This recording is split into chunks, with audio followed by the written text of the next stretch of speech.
আমার আইব্রোটা কিচ্ছু করিনি আমি। আমার আইব্রোটা এইরকমই মোটা। আমি জাস্ট একটা এইরকম পমেট নেব, এখান থেকে ব্রাউন কালারটা নিয়েছি এবং এই যে স্পুলি নিয়েছি। স্পুলি নিয়ে আমি এইভাবে এক্সেস প্রোডাক্টসটা আমি হাতের মধ্যে তুলে নেব। এরপরে আমি যেটা করব, এটা দিয়ে কম করব। এই জাস্ট আমি এইরকমভাবে কম করে নিচ্ছি। একদম ন্যাচারাল একটা আইব্রো থাকবে। দেখো দুটো আইব্রোর মধ্যে ডিফারেন্সটা দেখো, এই আইব্রো, এইটা দেখো, ঠিক আছে। এই আমি নিয়ে নিলাম প্রোডাক্ট, হাতে এক্সেস প্রোডাক্টসটা আমি নিয়ে নিলাম, দেন আমি এইভাবে কম করে নিলাম।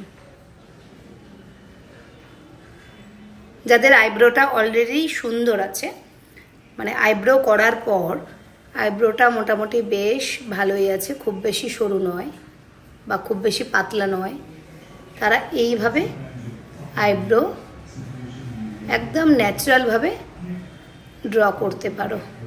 এটা করলে না একদম ন্যাচারাল লাগবে আর দেখতেও সুন্দর লাগছে। দেখো, মনেই হবে না যে তুমি আইব্রো করেছো।